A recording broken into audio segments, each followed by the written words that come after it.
everyone, and welcome to Checkpoint. Yeah, I'm glad you are here. It's your host, Dr. Ifeoma Ize, and I'm so delighted to be with you at this very moment. I'd like to start by saying thank you for all that you do for us at Checkpoint. Thank you for your likes. Thank you for your shares. Thank you for your comments. Thank you for asking your questions. Thank you for sending the links to so many people, and for all that you do. We are indeed very grateful. Now, because of these comments, because of these shares, because of the likes, our message is reaching a wider audience, and indeed we are very grateful. So today, you know how we roll. As usual, I'd like you to go ahead and begin to share the links, share to your friends, your relations, your associates, and your neighbors. Let them know that Checkpoint is on right now. Yeah! Checkpoint is on right now, and I can't wait to share the topic that I have for you today. So sit back, don't go anywhere, just share and then come back, and I'll be right back after the break.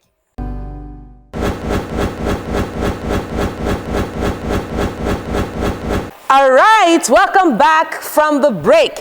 Now, today I have a very important topic I'd like to share with you, and this topic is questions to ask before the proposal. Questions to ask before the proposal. There are so many people, young people in relationships, and you are planning towards getting married. But then, instead of asking the right questions, you are busy doing all sorts of things, hanging out, having fun, visiting places, and you forget to do what is most important. Now, in case you have been following my videos and then you know you are supposed to ask a question, but you don't know the exact question to ask, this video is for you. Now, in case you're already married, I'd like you to still go ahead and share this video to somebody who it might benefit. You may never know.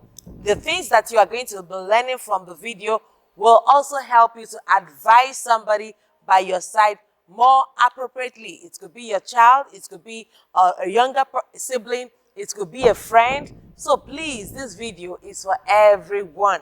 If it doesn't concern you, it will certainly concern somebody around your life. So today, I'll be sharing with you the questions to ask before the proposal. Many people spend a lot of time fantasizing about the proposal itself, but very few people really sit back and ask themselves, have the necessary questions being asked? I'm going to be sharing with you a set of 12 premarital inquiries that would help you to ascertain if you both are ready to take the next step in that relationship. So I'd like you to sit back and relax and keep commenting. Keep this session interactive because I like to read your comments much later. Thank you so much for all that you do for us, and this is the time that we begin. All right, let me share with you the first question you should ask before the proposal. So, before you begin to say I do, or before you begin to ask the question, will you marry me? It is important, very important, that you pop the right questions. So many people just look out for the big question of will you marry me, and then they want to just answer yes, I do. But then that is not the most important question. Let's start from the questions that are truly important, because these questions, when answered well, when answered appropriately, will determine the future of your relationship, the future of your marriage itself, if it's going to work out well or if it's not going to work out well. So let's take the first question. The first question is this: what is your vision, and do I have a role to play in it? Very simple question, but the answer is not simple by any means.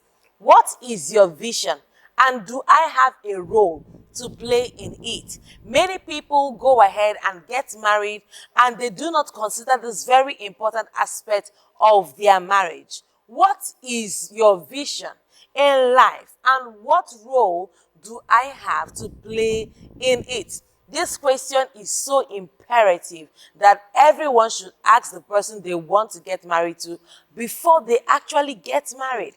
What is your vision? This question goes both ways. Somebody might say, oh, this question is just for the male gender.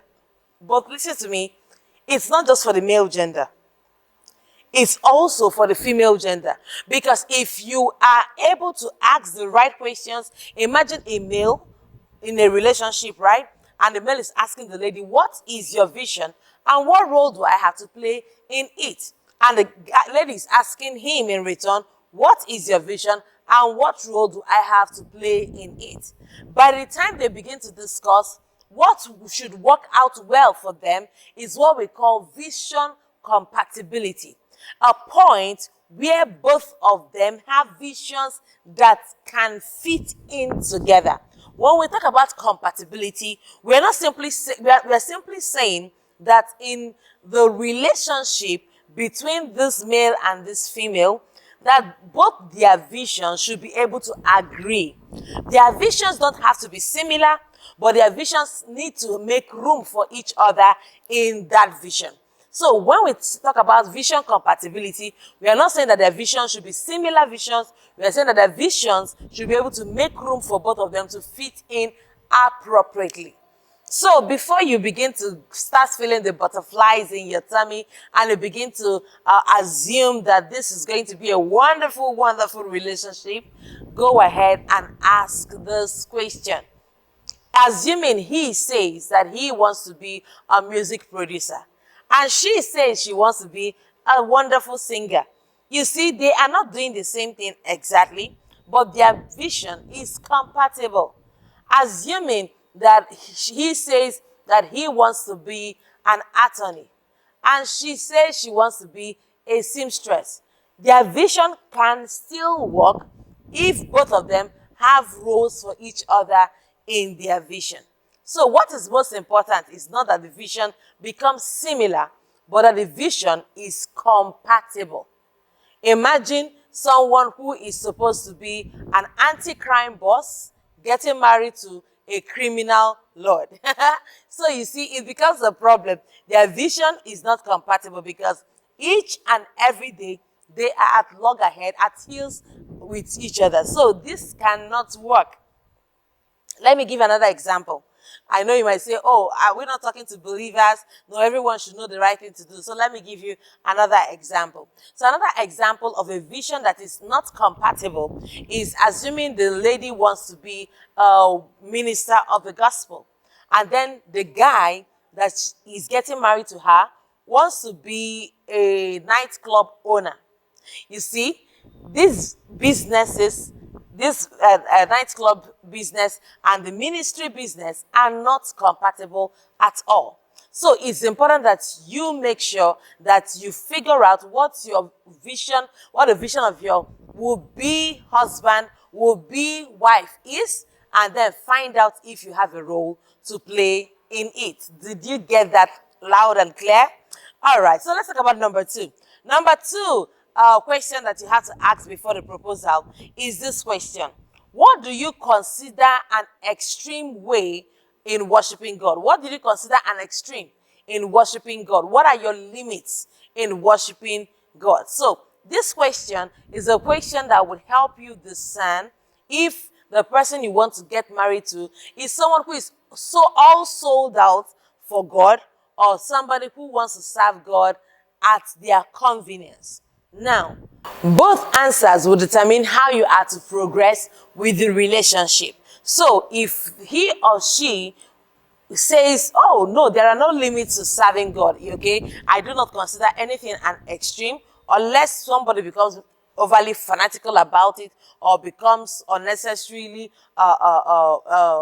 noisy about it. But listen to me, this will also give you a clue into the kind of person you are going to marry. And then the person says, no, what I consider an extreme is going to church every day or every week. I believe that maybe in a month we should visit church twice or thrice. That tells you also the level of spirituality of that person. So what would be my advice to you? Let it be somebody who believes that God is to be worshipped and worshipped in truth and in spirit. That there is nothing that God does not desire from us. Our time, our talents, our treasures. You remember in the book of Exodus, when the people of Israel were to leave Egypt, the Pharaoh, which is a typology of the devil, told the Israelites that they should go and worship, but they should leave their children behind. They should leave their cattle behind. These are typologies of how people want to worship God even in this generation. So the devil wants you to worship God, but he does not want you to spend your time worshiping God. He does not want you to spend your resources worshiping God. He does not want you to take your children along. And these are faulty foundations. I've seen a Christian couple who said that they are adults and they chose Christianity, but that they are not going to force Christianity on their children, so that they are growing up, raising their children, but they want their children to grow up and make a choice for themselves. Now, in as much as intellectual that answer may have sounded, it is the wrong thing to do. The worship of God that we have chosen is for both we ourselves, for our children, and our children's children, even to the 10th generation. The plan is not for us to just worship God and then our offsprings choose who they want to worship or what they want to worship. This is why it's important that you ask that question. Ask that question: what do you consider an extreme in the worship of God? What do you consider an extreme in worshiping God? And then sit back and hear what he or she would likely say. What he or she will likely say will give you an insight into who they are and into what they believe about the worship of God. Do you get this? All right, so let's talk about number 3. Number 3 question you have to ask before the proposal. And that question is this: how do you think we should resolve conflicts? How do you think we should resolve conflicts? So when we are angry with each other, how is it when you are angry? How do you react when you are angry? Do you break bottles? Do you break stuff in the house? Do you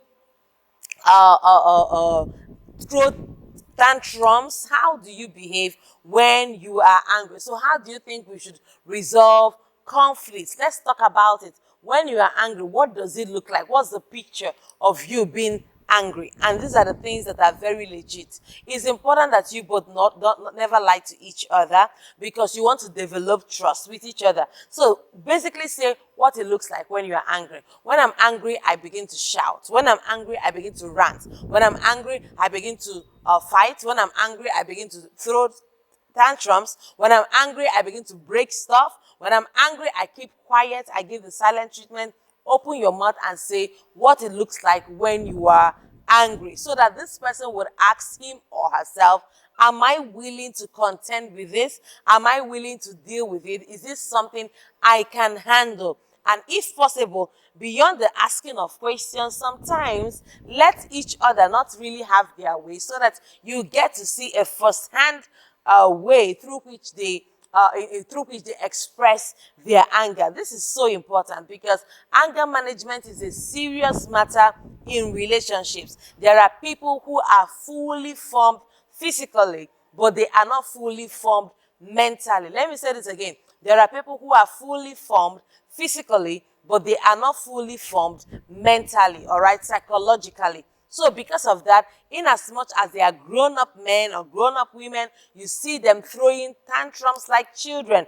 You see them reacting in the midst of anger, in the midst of frustration. They transfer aggression to everyone in and around the house. It becomes a serious problem. And this is something that you have to watch out for. This is something you have to look into, so that you don't end up having someone who does not know how to control their tantrums, who does not know how to control their feelings at every given time. This is very important. This is very important. All right, so let's talk about another question that you have to ask before the proposal. And that question is this, question number 4. Do you still have feelings for an ex? Do you still have feelings for an ex? Wow, this may sound like a problem-poking kind of question, but this question, having an answer to this question on time, can save your relationship a lot of heartbreak. Having answers to this question on time can save your relationship a lot of pain. Do you have feelings for any of your exes? Do you still have feelings for an ex?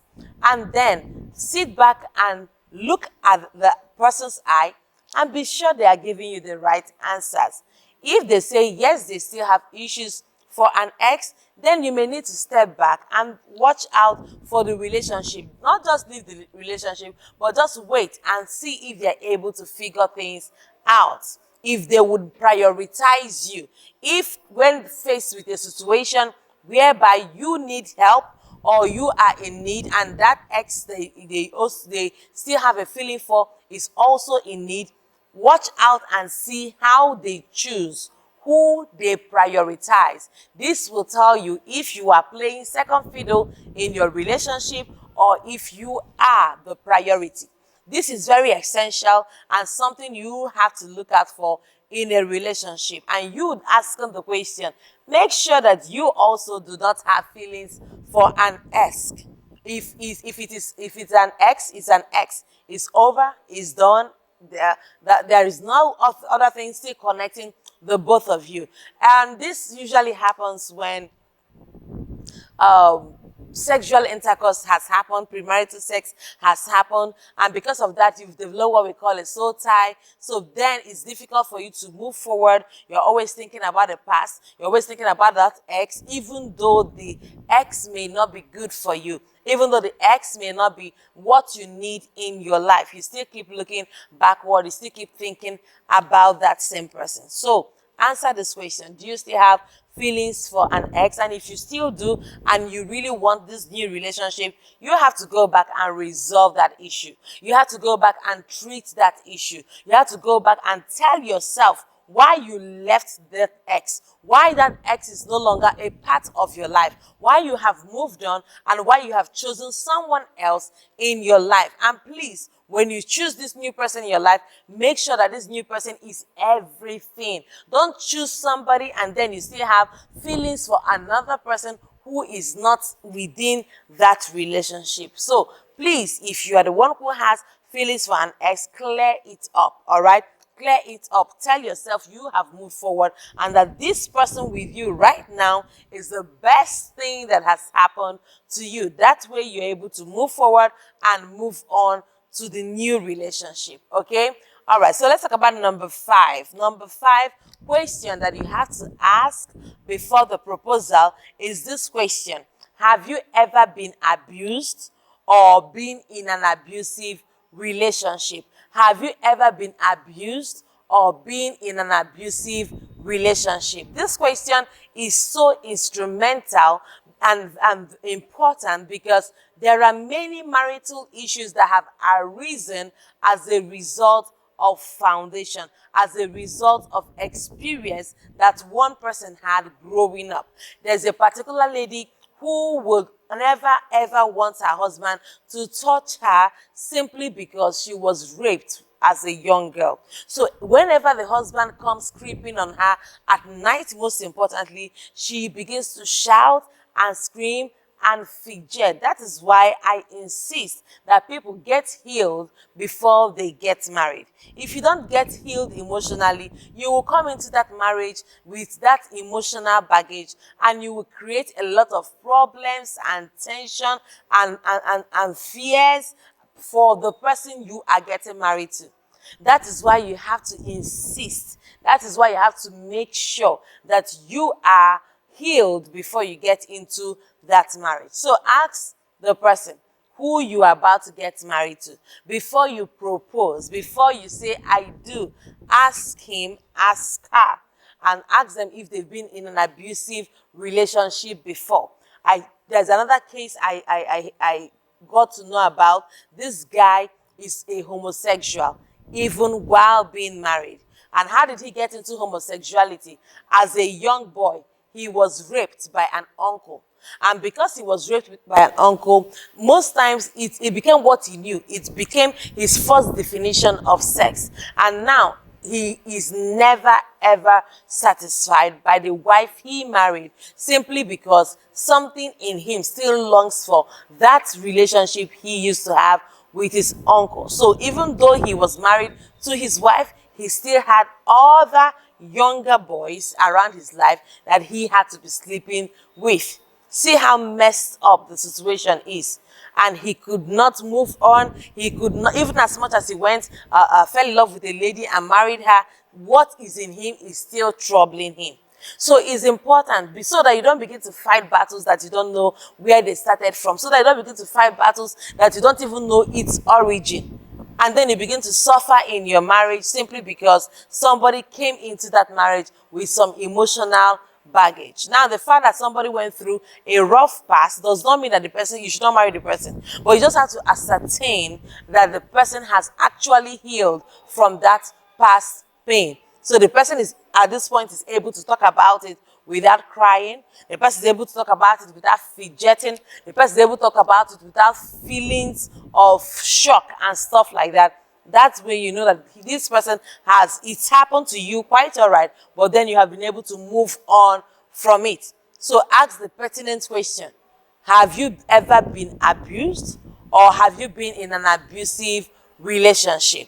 A particular couple were in a relationship, and because the lady was raped when she was much younger, whenever the husband comes on forcefully on her, she loses interest. She becomes very angry. And the husband is not coming on forcefully on her simply because he is a bad person. He just wants to keep it spicy and hot, okay? So the husband is passionate about the love they make. And when this happens, the lady becomes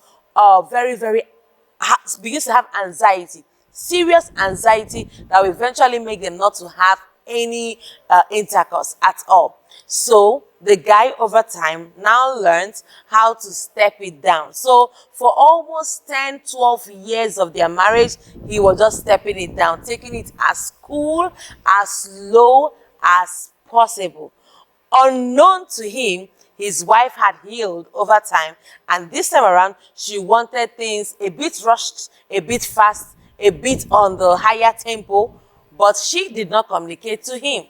So eventually, she started feeling like he was boring and stuff like that. And you would believe what I'm about to tell you. This lady eventually traced the person who raped her and went back to sleep with that person. Can you just imagine the nonsense? She was missing her past. So please, I am asking you to do yourself a favor by ensuring that you ask the relevant questions. Make sure that you find out if the person you want to get married to has been abused before or has been in an abusive relationship, so that you know how to navigate these terrains. Through counseling, you'll be able to work things out. I do not mean that if somebody has been abused, you should not get married to the person. That's not what I mean. But when you know this, it will help you to know how to relate with the person you are about to get married. Do you understand this? Because it's important. If it has happened, it becomes a serious problem. It becomes a scar in the relationship. In fact, as a matter of fact, it will keep popping up. If anything happens, if anything goes wrong a little, then it becomes a huge monumental problem simply because somebody came in with some baggage. So it's important that the person involved heals well before the person begins to have a new love interest, okay? So let's talk about number 6. Number 6 question you have to ask before the proposal is the question, what is your love language? Now, I have a whole a complete video on the issue of love languages. There are about 5 love languages. There is the quality time, there is the gifts, there is the action, there is the physical touch, and then there are acts of service. These 5 love languages are necessary for you to understand how best your spouse wants you to love them. It is important that you don't love people just how you feel like loving them, that you love them the way they want to be loved. So how I want to be loved may be different from what you think loving me looks like. This is why communication has always been tagged the lifeline of every relationship. If you want to have a beautiful, excelling relationship, successful, blissful marriage, then you need to understand the love language of your spouse. A particular man might decide to go shopping and bring in different kinds of foodstuff, bags of rice, bags of beans, bags of swallow, bags of pasta, and then drop it in the kitchen and expect his wife to be excited and to feel loved. While the lady in particular does not get triggered, her love is not triggered by these gifts, all right? All she wants is acts of service. She wants him to do something for her. She wants him to take out time to either rub her feet, to take out time either to help her get things together, to get things together around the house, either to help her to fix something. So love language matters a lot. There are people whose love language is physical touch. And in as much as we encourage you not to engage in physical touch before you get married, it is important that you communicate it. So you can say something like, my love language is physical touch. I like to be hugged. I like to be kissed. I like to be touched. All right. I like to be held. And all of these things are things I love. But we're not going to be getting involved with it now. But when we got married, these are the things that I am looking forward to. So when I think of happy moments in marriage, this is what I mean. Understanding the love language of your spouse is essential to having a beautiful and blossoming and blissful and successful marriage. So understand it. Ask the necessary questions. What is your love language? Do you love gifts? When I buy stuff for you, does that make you feel loved? Figure out what it is and give each person what they need. So which means that a husband's love language might just be physical touch, but his wife's love language is acts of service. So the guy or the husband in question should not just say, oh, when you are touching me, you're also having fun. No, it doesn't work that way. When she is touching you, she is basically giving you your love language. And you should reciprocate by doing what love means to her. Many people make the mistake of loving people the way you feel like and not loving them the way they want to be loved. And this is essential if you must have a very blossoming marriage. To learn to love your spouse, to learn to love the person you are getting married to the way they want to be loved. All right, so let's talk about number 7. Number 7 question you have to ask before the proposal. And this question is this: when we can't seem to agree, who can I call and be sure you will listen to? Let me say it again. When we can't seem to agree, who should I call? And I'll be sure you will listen to that person.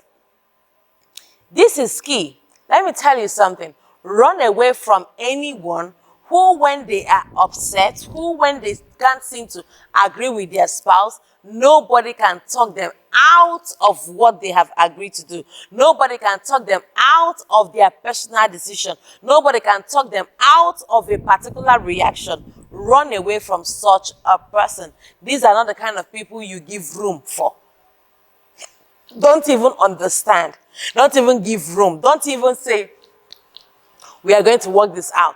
If this person does not have anybody you can call and this person calms down, something is wrong somewhere. Have you heard people say, I fear no person. I fear no man. I'm not scared of anybody.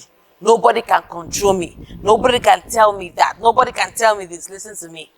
That person is a ticking time bomb waiting to explode. You cannot have such a person in your life. So have people that can be controlled.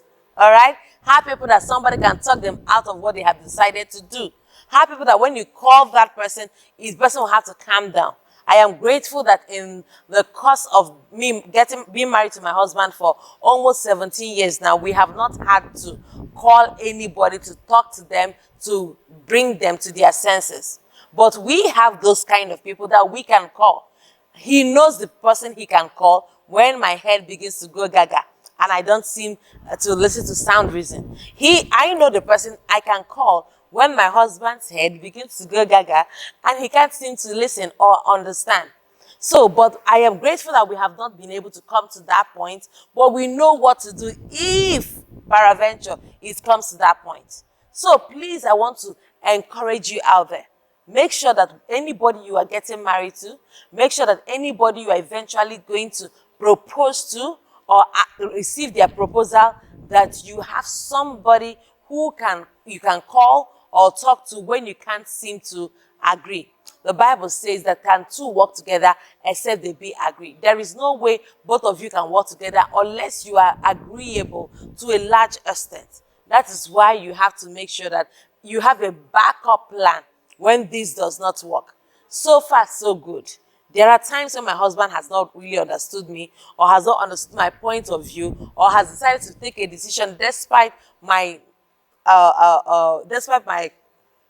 different opinion. Now, in those cases, I have always done one thing that works. I pray about it. Now, don't say, oh, I'm going to pray. If you pray and the person that you are married to does not have access to God, does not receive to God, from God, does not respond to God, then you're still on your own. But I know my husband because I know that he hears from the Lord all the time. And because he hears from God all the time, if I talk to God about it, God will tell him, it's okay, this is what you're going to do. Do it after all. There are so many cases where I have said, oh, this is what I would like us to do. And I said a capital no, we are not doing it. Most of those times when I know that my suggestion is not just a suggestion from the flesh, my suggestion is not just a suggestion filled with emotions from an emotional place, that my suggestion is based on objective reason and spiritual leading, I just talk to God about it. God has a way of getting across to him. In fact, something happened last week, just last week. I asked him for something and he was like, no, this is not the time. There is no money for it. And I said, go and ask God. God will ask you to buy that for me. And you won't believe it. You know, he eventually went ahead and bought that. But he didn't tell me what happened. It took 2 days for him to tell me that, did I know that the moment I said, go and ask God, God did not even allow me to finish. And God said, just go ahead and buy it. And I was like excited because we have a God we can communicate. How awesome is that? And in case you think that the item I wanted us to buy was something spiritual, maybe like a Bible or stuff like that, nada. It wasn't a spiritual item. This tells you that God is interested in the minutest details of your life. He's interested in making your life beautiful. He's interested in making your life sweet. So you can always talk to him about everything. He listens. He's concerned. He's a great, powerful, almighty God, but he's even interested in the little finite details of your life. How awesome can that be? And if you're out there, you're watching and you don't have a personal relationship with him, oh, please go ahead and have a personal relationship with God. Let me know, and then it will be my utmost pleasure to lead you to Christ, to the God I have met, and your life will never be the same. Let's talk about number 8. Number 8 question that you have to ask before the proposal. Number 8 question you have to ask before the proposal. So when I say before the proposal, it is before you propose or before you are proposed to. All right, so number 8 question is the question, when you are angry or most stressed, what is the one thing that can calm you down? When you are angry or most stressed, what is the one thing that can calm you down? We are all different. We have to accept that. We are all different individuals and we have different ways through which we express our emotions, especially the anger emotion or the stressed emotion. It will not be a good thing for you to keep throwing tantrums, becoming very violent, and then transferring aggressions here and there. That is not supposed to be what you should do. But I want to encourage you that when you are most angry, figure out what works for you. For some, it is watching a movie. For some, it is listening to a song. For some, it is being held together. For some, it is you playing a game, a sport, tennis, football, all right, a video game. So figure out what it is that calms your nerves when you are angry or when you are stressed. Let me tell you one funny thing I heard from a particular lady. A particular lady told me some time ago that when she is super stressed, she goes to the kitchen and begins to cook. That cooking calms her nerves. Whoop! I couldn't believe my ears. Like, this is not for me at all. When I am stressed, the last place I want to be in is in the kitchen. I cook well, but that is not where I want to be in when I am angry or when I am stressed. But for her, this is what works for her. And listen to me, the fact that that does not work for me does not mean I should invalidate what makes her calm down. So we do not have any right to invalidate what makes another person calm down. If they say this is what it is for them, let us allow them, because we all are different and we all cannot be the same kind of person. So what works for you may not work for me. So figure out, what is it that calms you down? For some, it is just going to a beach and watching the waters roll. For some, it is just going to a cinema and watching a movie. For some, it is just hanging out in a cool garden and just watching, being in the atmosphere of nature and appreciating nature. You have to figure out what it is that works for you, and whatever works for you is fine. It's valid, it's legit. All right, communicate it to their spouse to be, so that they know what to do. They are not clueless when you are stressed out or when you are angry. Is that okay? All right, so let's talk about number 9. Number 9, question that you have to ask before the proposal. Number 9 question you have to ask is the question: do you believe in love and submission as key gender roles for husband and wife respectfully? So do you believe in love and submission as the key gender roles for the husband and the wife in marriage? Many people, especially our woke generation, believe that submission is not something for a woman. All right.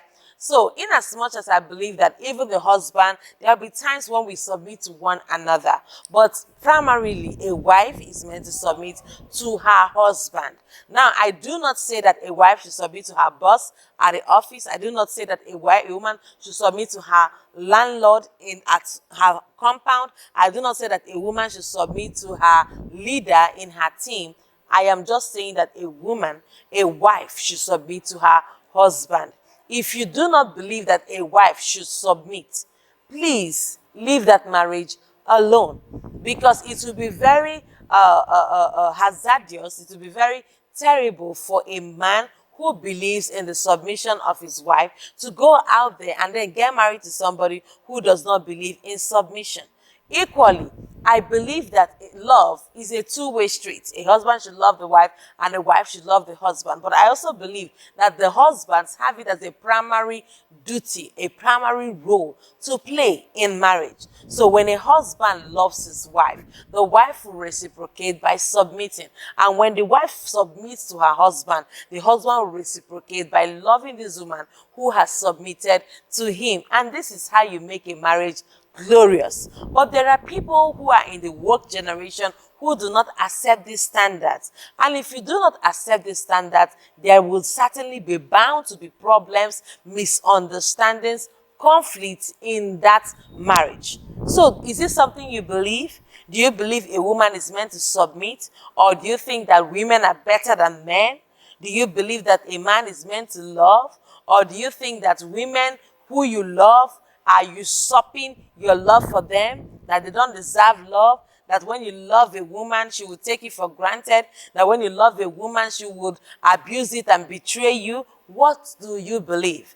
This is why I am asking you to ask the necessary questions. These are questions that are so open-ended that they will evoke conversation, meaningful conversations that will help you know if you are heading towards the right direction in marriage, or if that marriage is not meant for you in the first place. So you have to understand this, because this will help you greatly. This will determine if your marriage works out or not. Ask the pertinent question. Ask the important question. Don't just assume. All right, so it's important that you figure it out and make sure that you understand what sticks for who. All right, figure out what your spouse wants, and if they believe in love and if they believe in submission. Because if they don't, it's a basic foundation that would disrupt things in your relationship. All right, so let's talk about number 10. Number 10 question that you have to ask before the proposal is the question: do you believe in marriage counseling? So somebody will say, oh, No, I don't believe in marriage counseling. Why do we need to even get cancelled? Is our marriage already getting bad? Do we already have a problem? And when somebody begins to talk like that, you have to help the person explain that we don't engage in marriage counseling because there is a problem. All right, we engage in marriage counseling to understand better and to do better. It's amazing that people go to the school to learn how to flourish in their careers, but people don't bother to learn anything about getting married. We have so many beautiful books in marriage, and I'll recommend one particular one for you. The book is titled All You Need to Succeed in Marriage. All You Need to Succeed in Marriage. All the couples I have been privileged by God to groom for marriage with that book, they have all succeeded. They have all done well for themselves in marriage, and they have been a very flourishing marriage. And I want to encourage you to also get that book, All You Need to Succeed in Marriage. All You Need to Succeed in Marriage is a book that would help you greatly, a book that would change your life, change your marriage for the better. So this is important that you get this book because it will greatly, greatly influence you. So ask the person, ask him or her before you get married to them, do you believe in marriage counseling? Now, marriage counseling is not for when things get bad. It's just like saying that mechanics are just there to fix our cars only when they are bad. But mechanics are also there to service our cars, to make sure that our cars do not have problems. So if you service your car regularly, it is possible that your car will hardly ever come to that point where it gets completely broken down. So you don't want your car to break down. You don't want your marriage to break down. So because of that, you go to a marriage counselor and engage, spend time and then talk. And eventually you'll be amazed at how many little foxes are being taken care of before they become large monsters in your marriage. So it's important. These little foxes of today might become large monsters tomorrow. And that is why you have to start removing them from your garden today. Remove them from your life today. Remove them from your marriage today. Make sure you believe in marriage counseling. You, who is going to also ask the question. Because marriage counseling is a blessing for you. Marriage counseling will influence your marriage for the better. Make you make healthier choices, better choices for your marriage. So let's ask the number 11 question. The 11th question you have to ask before the proposal is the question, how many kids do you want?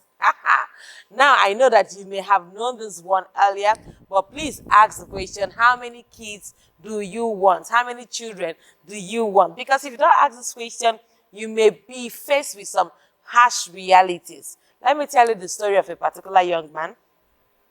This young man happened to be an only son of his father. Now, his father too was an only son, and his father was the only son of his grandfather, who was equally an only son. Now, this guy understood that he was 3 descendants of only sons, and he made up his mind that he wanted to get married to somebody who would give birth to nothing less than 11 children, a full football team.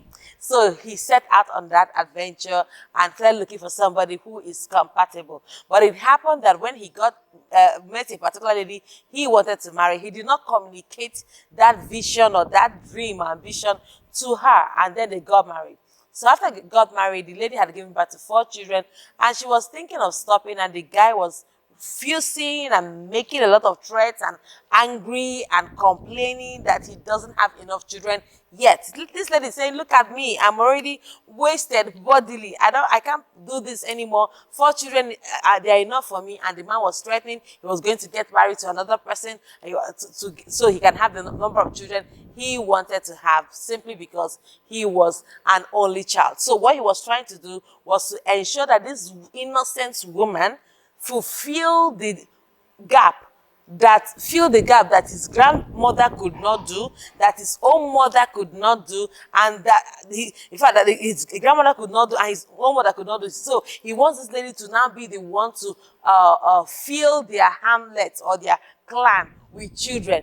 Can you imagine? That is a lot of burden to put on another individual. That is why it is very, very important that you ask these necessary questions. I also know that life can happen. I also know that beyond your plans, life can go the other way and things can happen. But it's not a bad idea if you have a plan first before life begins to happen, so that at least you know what you want, you know what you are entering into, and then if life happens, you find ways of adjusting accordingly. You find ways of finding ways to you just find ways to adjust and then live the life that you have to live, because you cannot know what tomorrow holds. We only know the one who holds tomorrow, and we know that the one who holds tomorrow can take care of us. Is that okay?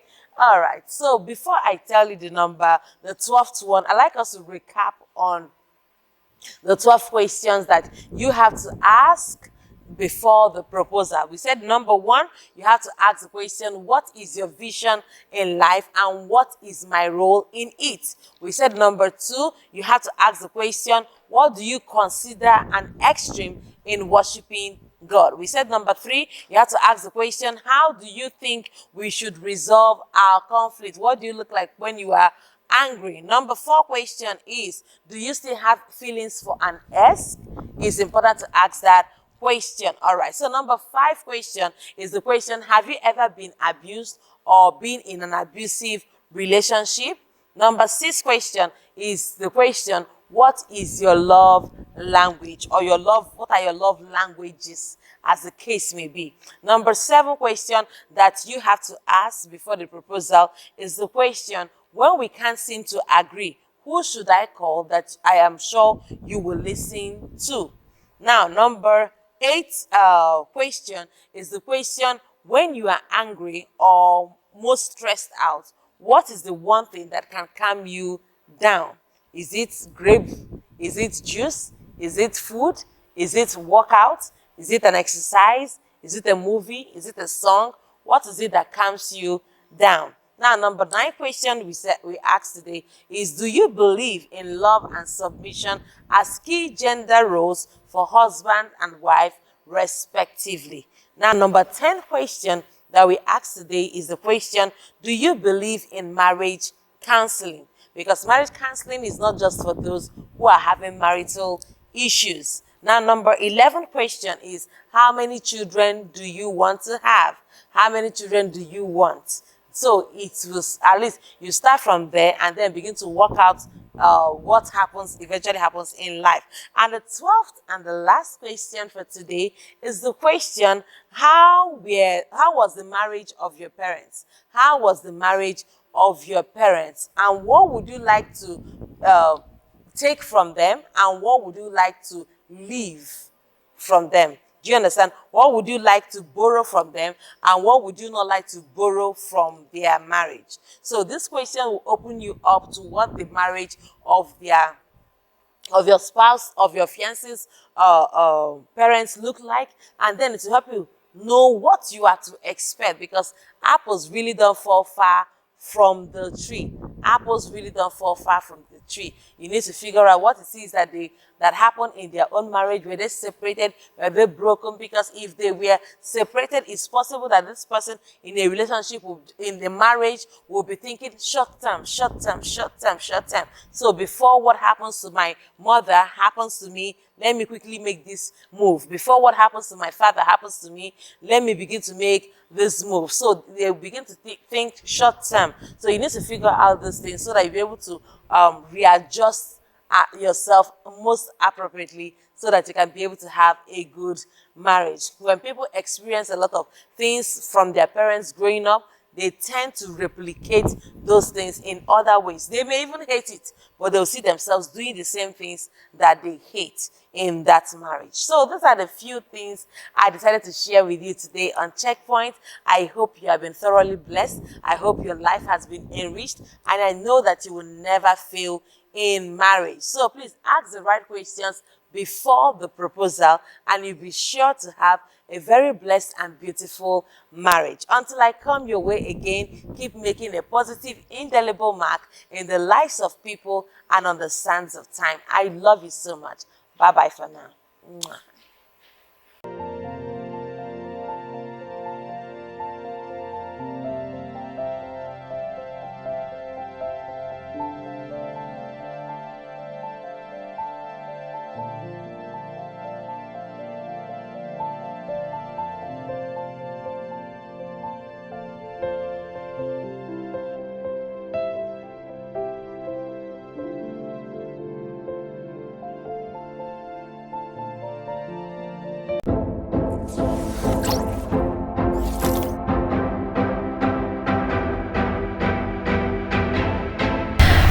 everyone. I hope you were blessed by that message. All right, so I want you to just go ahead and support us. If you are led, go ahead and just sow into the account right on the screen. And I know that as you do that, God will bless you big time. Because of the seeds you are sowing, you will be able to reach a wider audience on different platforms. So please do well to sow that seed, and God will bless you. Love you.